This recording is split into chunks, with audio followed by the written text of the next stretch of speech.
Oi pessoal, na aula de hoje vamos falar um pouco sobre assistência pré-natal. Somos alunos da Medicina UNILA participando do módulo de Prática Médica 6.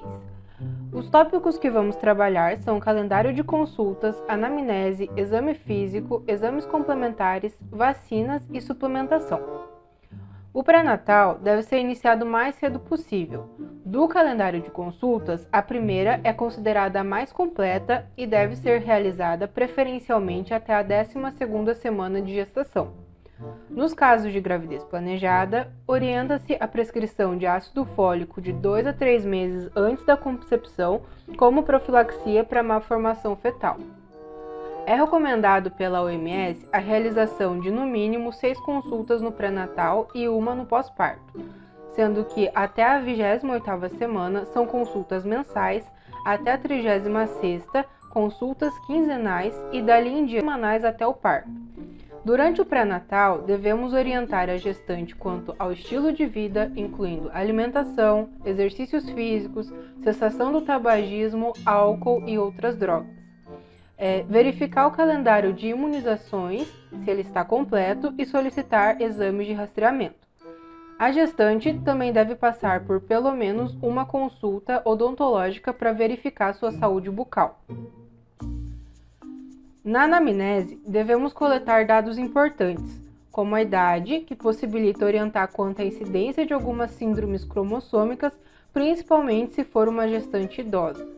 A etnia também pode nos orientar quanto a algumas doenças de maior incidência em determinados grupos, como, por exemplo, a hipertensão arterial crônica, anemia falciforme e miomatose uterina em gestantes negras. Algumas queixas são bastante comuns durante a gestação, merecem ser esclarecidas e tratadas dependendo do caso. Náuseas e vômitos são comuns no início da gestação. Também podem haver queixas de pirose retroesternal, cialorreia e perversão do apetite. Também podem surgir varizes, hemorroidas e cãibras, edema e constipação.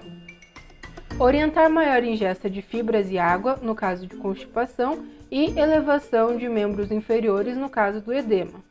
Edema generalizado tem significância clínica e pode ser sinal de pré-eclâmpsia. A gestante também pode relatar síndromes dolorosas, resultantes das alterações posturais e sintomas urinários, pela compressão vesical causada pelo aumento do útero. A leucorreia pode ser fisiológica, mas infecções genitais devem ser adequadamente investigadas e tratadas. Antecedentes pessoais, investigar principalmente doenças sífilis, toxoplasmose, rubéola, hepatite, síndrome da imunodeficiência adquirida e doenças crônicas, como hipertensão arterial, diabetes mellitus, colagenoses, cardiopatias, pneumopatias e hemopatias, pois eles podem oferecer riscos à gestação. Quanto aos hábitos, devemos encorajar a grávida a não fumar ou ao menos reduzir o número de cigarros por dia, pois o fumo aumenta o risco de morte fetal, parto prematuro, restrição de crescimento, descolamento da placenta e placenta prévia. A ingestão de álcool também aumenta as chances de restrição de crescimento e malformação fetal e também deve ser evitada. Ainda sobre os hábitos, a realização de exercícios físicos melhora a disposição, diminui as dores e melhora a postura. As gestantes devem ser avaliadas antes de iniciar a atividade física, evitando exercícios com risco de queda e trauma abdominal. A dieta deve ser fracionada e balanceada, sendo que a recomendação de ganho de peso varia conforme o IMC da paciente antes da gestação. Ou seja, mulheres com peso adequado 12 a 16 kg ao longo da gestação, e mulheres acima do peso também devem ganhar peso para uma gestação saudável. Nos antecedentes familiares, doenças como diabetes mellitus, cardiopatias, hipertensão arterial sistêmica, eclâmpsia, neoplasias, doenças autossômicas recessivas e dominantes, além de alterações no metabolismo de aminoácidos e lipídios, devem ser questionados. Sobre os antecedentes ginecológicos, intercorrências ginecológicas como doenças, tratamentos e cirurgias prévias devem ser conhecidas. Além disso, questionar as características do ciclo menstrual, a confiabilidade da data da última menstruação, se os ciclos eram regulares, no caso, uso de métodos contraceptivos, presença de dismenorreia, que é a dor na menstruação, dispareunia, que é a dor na relação sexual, e sinusorragia, que é o sangramento na relação. Também caracterizar os antecedentes sexuais, perguntar sobre o início da atividade sexual, o número de parceiros, etc. Nos antecedentes obstétricos, é importante saber sobre a evolução de uma gestação anterior. Ela pode se repetir numa gestação atual. Saber a idade gestacional, o peso do recém-nascido, via de parto, ocorrência de doença hipertensiva específica da gestação, diabetes gestacional, hidropsia fetal ou outras complicações. É recomendado um intervalo de 2 anos entre as gestações. Na história obstétrica atual, é importante investigar a presença de intercorrências como sangramento genital, infecções sistêmicas ou uso de medicamentos. É nesse momento em que a gente calcula a idade gestacional e a data provável do parto. Então, por exemplo, para calcular a data provável do parto, utilizamos a regra de Naegeli. A gente vai definir, então, o primeiro dia de uma menstruação, acrescentar 7 dias e somar 9 meses. Por exemplo, se a data da última menstruação foi no dia 3 de fevereiro de 2022, a data provável do parto vai ser no dia 10 de novembro de 2022. Para calcular a idade gestacional, somar os dias decorridos desde a data da última menstruação até a presente data e dividir o total por 7, gerando o resultado em semanas e dias. Então, vamos supor que hoje, dia da consulta, é dia 22 de abril de 2022. Se a gente contar desde a data da última menstruação, que foi no dia 3 de fevereiro, são 79 dias. Dividindo por 7, teremos 11 semanas e 2 dias, que é a idade gestacional. O exame físico é dividido em exame físico geral e exame físico específico.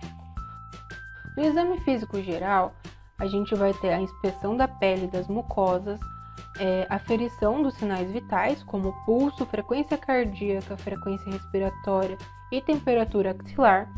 Vamos fazer a palpação da tireoide na região cervical, supraclavicular e axilar, pesquisando nódulos ou outras anormalidades.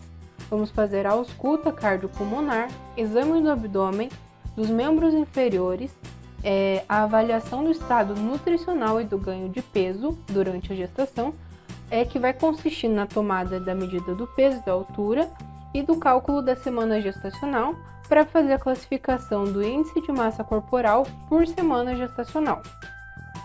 Também vamos fazer o controle da pressão arterial, que é recomendada a medida da pressão em todas as consultas de pré-natal. Possíveis alterações hipertensivas na gestação estão associadas a complicações graves fetais e maternas e um risco maior de mortalidade materna e perinatal. A gente também vai fazer a pesquisa de edema em membros, face, região sacra e tronco. No exame físico específico, o gineco-obstétrico, a gente vai fazer a palpação obstétrica, em que os objetivos são identificar o crescimento fetal, diagnosticar os desvios da normalidade a partir da relação entre a altura uterina e a idade gestacional e identificar as situações e apresentação fetal. A palpação obstétrica deve ser realizada antes da medida da altura uterina. Ela deve se iniciar pela delimitação do fundo uterino, bem como de todo o contorno da superfície uterina, que este procedimento reduz o risco de erro na medida da altura uterina. Identificação da situação e da apresentação fetal é realizada por meio da palpação obstétrica, procurando se identificar os polos cefálico e pélvico e o dorso fetal. facilmente identificados a partir do terceiro trimestre. Pode-se ainda estimar a quantidade de líquido amniótico. A técnica para palpação abdominal, também chamada de manobras de Leopold, consiste em um método palpatório do abdômen materno em 4 passos. Então, primeiro, vamos delimitar o fundo do útero com a borda cubital de ambas as mãos e reconhecer a parte fetal. Depois, vamos deslizar as mãos do fundo uterino até o polo inferior do útero, procurando sentir o dorso e as pequenas partes do feto.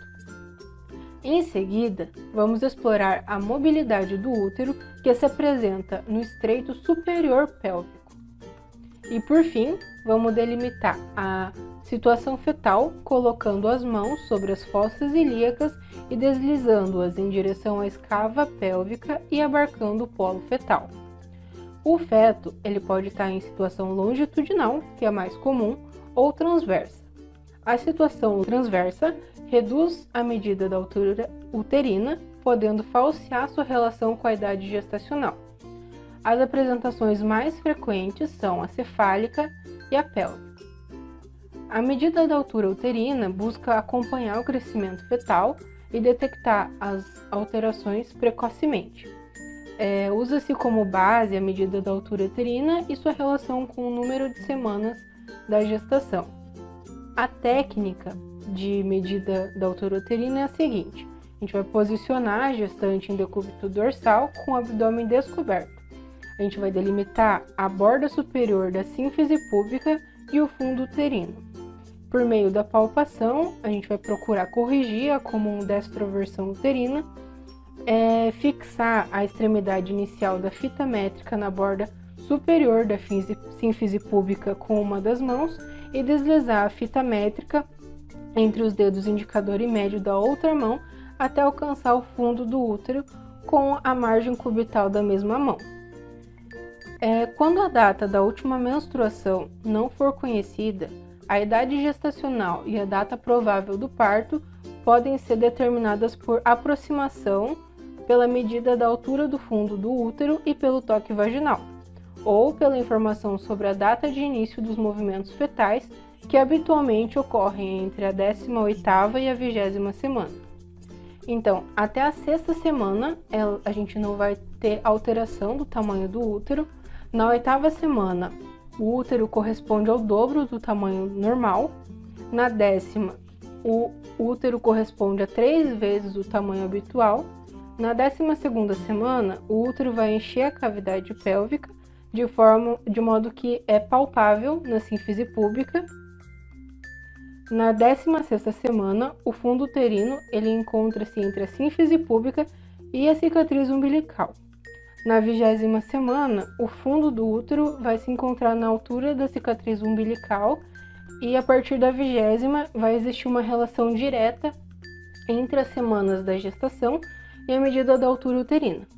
Porém, esse parâmetro se torna menos fiel a partir da 30ª semana de idade gestacional. À ausculta dos batimentos cardiofetais, a gente vai constatar a cada consulta a presença, o ritmo, a frequência e a normalidade dos batimentos cardíacos fetais. Ela deve ser realizada com sonar após a 12ª semana de gestação ou com PNARD após as 20 semanas. É considerada normal a frequência cardíaca fetal entre 120 e 160 batimentos por minuto. No exame clínico das mamas e no preparo das mamas para a amamentação, é importante conhecer os aspectos relacionados à prática do aleitamento materno, no sentido de colaborar para que a mãe e a criança possam vivenciar a amamentação de forma efetiva e tranquila. Entre as vantagens da amamentação estão o fortalecimento do vínculo afetivo, ele vai favorecer a involução uterina e reduz o risco de hemorragia, também vai proteger contra infecções e diminuir as chances de desenvolvimento de alergias no bebê. Para a preparação das mamas para o aleitamento, a gente vai avaliar as mamas durante as consultas pré-natais, orientar a gestante a utilizar um sutiã confortável durante a gestação e esclarecer que deve ser evitado o uso de sabões, cremes e pomadas no mamilo. Nos exames complementares, a gente vai ter a ultrassonografia. A Organização Mundial da Saúde vai recomendar fazer pelo menos uma em todas as gestantes durante o segundo trimestre, mas não é um exame obrigatório. Ele deve ser solicitado quando estiver disponível ou se tiver uma discrepância entre a idade gestacional com os parâmetros do exame físico ou ainda se a data da última menstruação for desconhecida ou incerta. Algumas instituições elas indicam fazer uma ultrassonografia obstétrica via transvaginal até a 10ª semana, ultrassonografia morfológica do primeiro trimestre e do segundo trimestre, essa do segundo principalmente para avaliar todos os sistemas do feto, é nela que a gente pode evidenciar até 75% das malformações e também o risco de pré-eclâmpsia. A ultrassonografia obstétrica, após as 34 semanas, tem o objetivo de avaliar o crescimento fetal, a quantidade de líquido amniótico e também a placenta. No hemograma, os dados em gestantes eles são diferentes da população em geral, porque na gestação o volume sanguíneo materno aumenta de 30% a 50%, causando uma hemodiluição. Essa hemodiluição vai levar a uma anemia dilucional, que é fisiológica durante o período da gestação. Na anemia, a hemoglobina é encontrada em níveis menores que 11 gramas por decilitro e o hematócrito menor que 32%. Uma leucocitose maior que 14.000 por milímetro cúbico e uma plaquetopenia menor que 100.000 por milímetro cúbico. A tipagem sanguínea e a pesquisa de anticorpos irregulares, que é o CUMBS indireto, vai identificar doenças hemolíticas e no caso de gestantes RH negativo com parceiro RH positivo, o exame deve ser repetido mensalmente. Também é necessário seguir o protocolo de isoimunização do fator RH nesses casos. A glicemia de jejum ou exame de glicose deve ser feito para identificar a diabetes gestacional.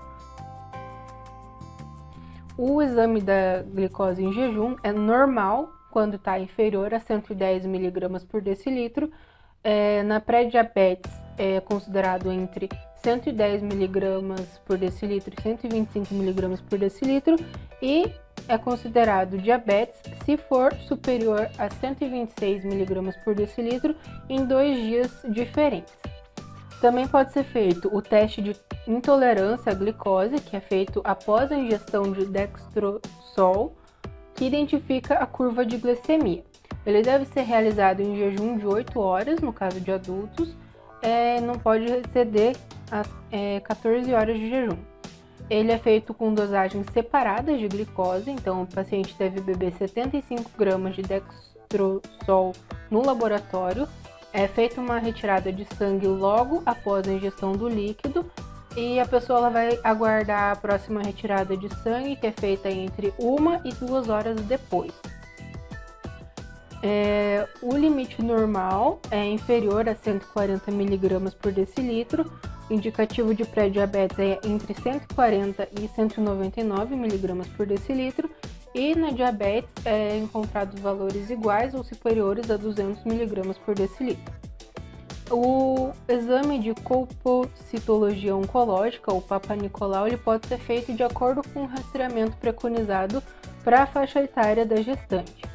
Também a gente pode pedir a urina tipo 1, realizado principalmente com a primeira urina da manhã, para verificar se tem elementos anormais e também verificar a microscopia do sedimento.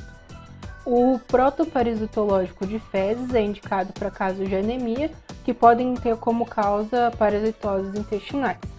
A gente também pede sorologias de rubéola, toxoplasmose, hepatite B e C, sífilis e HIV. Na rubéola, devem ser solicitados apenas a sorologia do IgG e, caso negativa, orienta-se a vacinação no puerpério. Da toxoplasmose, anticorpos IgM e IgG, gestantes que estão suscetíveis, elas precisam repetir a sorologia mensal ou bimensalmente. Se as gestantes forem imunes ou imunocompetentes, a pesquisa está encerrada.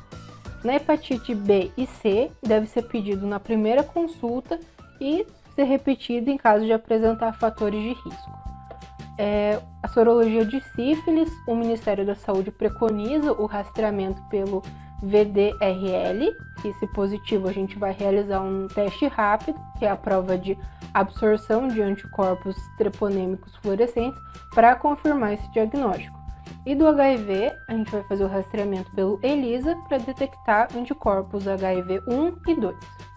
A gente também pode pedir os hormônios tireoestimulantes, né? A alteração da regulação tiroidiana na gravidez pela estimulação direta dos receptores TSH pelo HCG. É por isso que é solicitado o TSH para rastreamento de tireoidiopatias. Também pode ser solicitado o T4 livre. Vacinas. As contraindicadas são principalmente as vacinas que tenham vírus vivos ou atenuados, como a rubéola, sarampo, cachumba, poliomielite e varicela. O Ministério da Saúde ele vai recomendar as vacinas de DTPA, que é difteria, tétano e coqueluche, que vai ser realizado o mais precocemente possível a cada gravidez, né, após as 20 semanas de gestação. É recomendada para todas as gestantes e gestantes que nunca foram vacinadas vão receber 3 doses. Se as gestantes elas forem vacinadas, mas não receberam reforço nos últimos 5 anos, elas precisam fazer esse reforço. Os intervalos para cada dose devem ser de 30 a 60 dias e o objetivo dessa vacinação é diminuir a incidência e mortalidade por coqueluche em recém-nascidos. Ela vai fazer uma transferência de anticorpos que vai proteger o bebê nos primeiros meses de vida até ele ser imunizado. O Ministério da Saúde também recomenda a vacina de hepatite B para as gestantes não vacinadas ou sem vacinas comprovadas, né? São 3 doses no intervalo de 30 dias entre a primeira e a segunda dose e 180 dias entre a primeira e a terceira dose. É recomendado iniciar o mais precocemente possível. E também tem a vacina da influenza, que é recomendada para todas as gestantes nas campanhas anuais, para qualquer idade gestacional. Ela é feita em dose única e o objetivo é diminuir o risco de SARS.